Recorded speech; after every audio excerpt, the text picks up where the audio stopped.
Okay, so a topic that kind of came up here while live streaming is basically why do people, meaning people in the Western world, regard English teachers in Asia so negatively?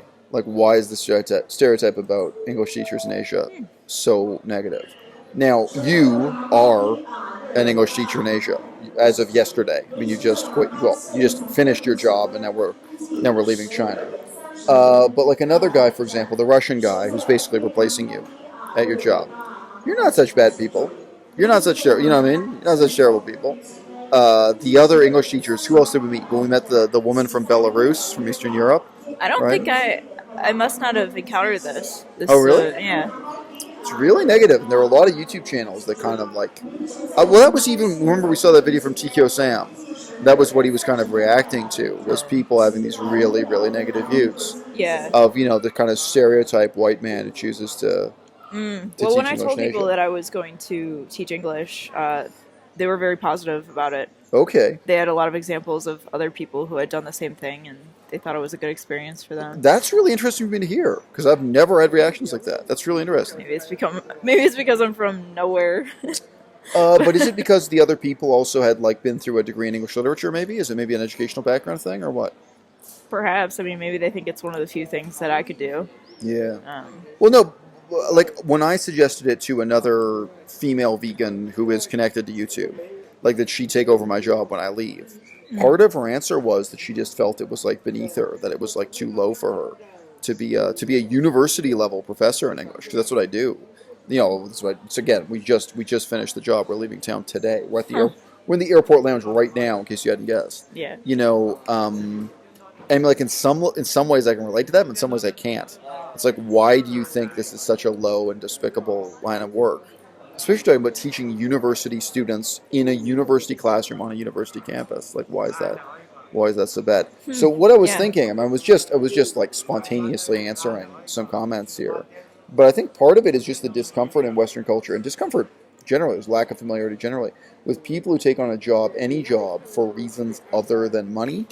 Like when a job is about money, everyone understands this. Like your dad works in the steel business. It's not because he loves steel. It's not like, man, just the smell of that steel in the morning. No, Yeah. it's not because he's trying to make the world a better place. It's about money. And, most lines of work, aside from the fine arts or something, that's what everyone's used to. But I think, we should admit straight up. I mean, I said this yesterday, I think. We were talking to one of the other professors. I said, like, why is this the only type of teaching where the majority of teachers are male, not female? Yeah. In every other category. When people are not motivated by money, yes, sometimes they're motivated by sex. Sure, a lot. There are a lot of men out here at all ages, but like, I don't know, 25 to 65, because some of them are old men. Some of them are older men out here teaching English in China or teaching English in East Asia generally. And sex is their main motive, or it's one of the motivations. So let's be Yeah, honest. maybe with that. gender had something to do with how I was regarded when I Right. told people that I was going to become an English teacher in China. Right. Yeah, I could see that. When they mentioned other positive examples, were they mentioning women or were they mentioning? Men. They were? Okay. Men that had found wives. So there you go. So that is probably the stereotype. Somewhere in Asia. Right. South Korea. And I think the China. stereotype probably is loser who can't get laid in America goes to Japan and can get laid in Japan, and that changes. That's a huge factor, Guys who weren't considered tall or manly in America go to for example, Taiwan, and now in Taiwan they're considered relatively tall and manly, or somewhere like Laos or something, Like in Laos, it's a big deal that they can grow a beard. Sorry, that was true. In Laos, Yeah, and that's there what were we're people who had talking never about seen a beard before. Yeah, right. As we were talking about with Canada ginseng, like people. Yeah, sure. The exotic. Yeah. The element of the exotic. Right. Right. But what I want to point out is sex is not the only motive when you get away from money. Another motive is education. Like, for example, you want to learn Chinese, or you want to learn Japanese, or you're working on a master's degree, or like you're doing research. Like in terms of your own education, those are major reasons to do this, major motivations to do this. And, in a sense, they're the only ones that count. They're the rewarding reasons to do it, right? Yeah. I mean, beyond that, there are some other motives things you mentioned. And one is like escapism. Yes. I mean, there are people who don't want to deal with their life back in San Francisco. They don't want to deal with their life back in I don't know, Sydney, Australia. So it is a way of running away. So it would definitely, I mean, first and foremost, a way of running away from your own family. Like a lot of people come from close knit families, and they don't really want to put up with shit from their brother and their cousin anymore, let alone their parents. Maybe their parents are trying to control their lives. So if you get on that airplane and sign that contract, go to China, Korea, Japan, maybe for the first time in your life, you really have some distance from an overbearing extended family. But that's legit. That's not a bad reason to take this job. There's a reason to work on an oil well. That's the reason. I remember when I was a kid, my dad said that was a reason why guys became long-distance truckers.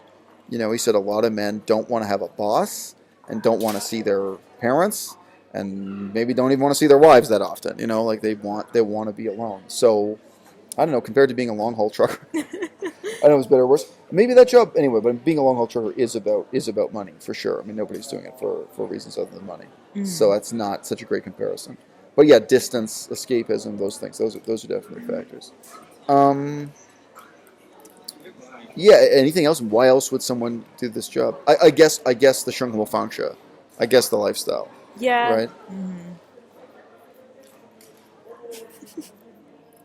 Depends on where you're from, right? Yeah, I know a couple people that I went to college with that have become English teachers in Asia.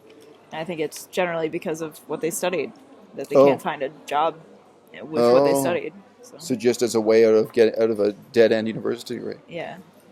Well, we will see, because, again, the basic premise here is that the money is not worth it, which I really believe. I mean, I'm really being sincere when I say that. But no matter how pathetic your BA is, you can literally earn more money working at Starbucks in America than teaching English in China at even the highest level. Yeah. And the exceptions to that are where you run around. You know, you start your own business and buy your own motorcycle and go from gig to gig all day, and a lot of But sure, as a general rule, you're going to be earning less here than you earn working full time. So yeah, I don't know. I mean, you got someone thanking you. I think she actually cried. She was kind of emotional, thanking you for teaching her kid, right? I taught university age students, so my students are 20, 21, but she taught children. So, that's you work at Starbucks, you're never going to get that kind of positive, nobody's going to appreciate you that way. It's true. So yeah, it's interesting, but I mean, definitely, I feel like within Chinese culture there's a tension, because traditionally, people had so much respect for the teacher. Being a teacher was a highly esteemed station, in life.